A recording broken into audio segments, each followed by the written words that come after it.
since we're at it, I can actually do another tutorial and the same go.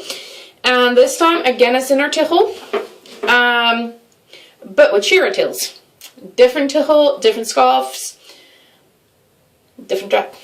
Again, my scarves are already pre-folded.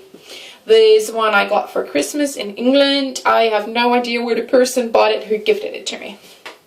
Since this will be Shira Tails, we are not going to put it evenly. We make sure one side is shorter. I have this little technique. And at this part, it doesn't need to be too neat and tidy. Okay. So in order to make sure that my irons are going to end up nice and evenly, I do a crisscross. No knotting yet. I just quickly pull this over, pull it to the side. See, not even. So this is way too long, so I know that I can actually move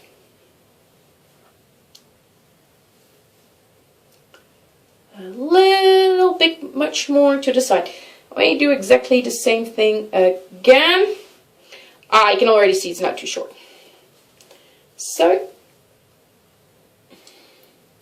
and again, I'm sorry, but now you can see also, like, there's just been lots and lots of questions also for myself about Shira Tails, and I'm not doing this neat and tidy. As you can see, it's this one end is a bit longer. You can leave it like that, but since I am so it was about this much longer, so I'm moving the half of that. So when it was just the middle of my head, it was this much longer, so I'm moving it half of that about to the side.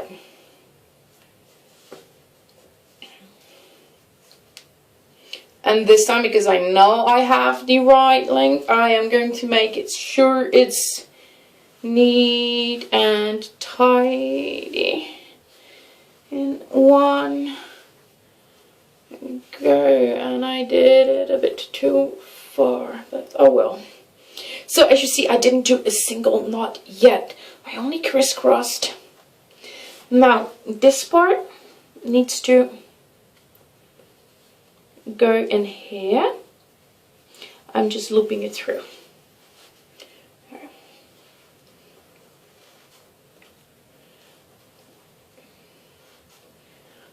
And it's a little bit different than the layered Shira Tails that Andrea has a tutorial about, and I can see it's about the same length. Now comes the fun part, the Sinar Tichel. That's the reason why I did not tie it, because I know it will be secure. Wait, the Sinar Tichel, it's a flowery pattern, also has a little bit of lace. And this one doesn't have two different sides. It has, the tails are like just a single one. This one has a attached floral button on it that I can adjust in where on the tail I actually want to have it. And the other side is also the same. It's like just as pinkish, and also with just one side. So there's not too many combinations you can actually do with this one. And Tichels, of course, Sinar Tichels, of course, are easy measurable if they are straight or not, because they're so much smaller. They're not as long. So I'm making the knot under my tails of the Shira Tails. And I'm putting the tails to the front. And because I don't like my knots showing when I wear a Sinar Tichel, I always only tuck the back in after I did. And I'm sure you've seen a picture of this, because this was my very first Tichel with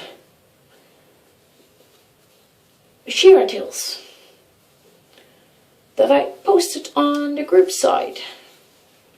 And see, you can already adjust where you want that little button to be. I am just tying it now in the back. I I'm very having now with this specific volumizer, I have my bun rather high, as you can see. The lower the bun, the shorter the end, like, and the more volume you have in there, the shorter the ends will be. So now I knotted everything, so the only thing left is the tucking. And because my bun is rather high, there's not a lot of fabric.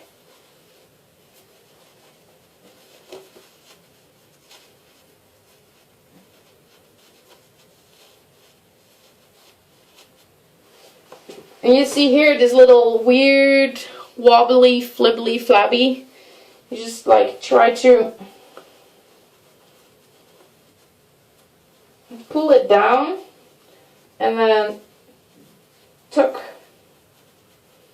it under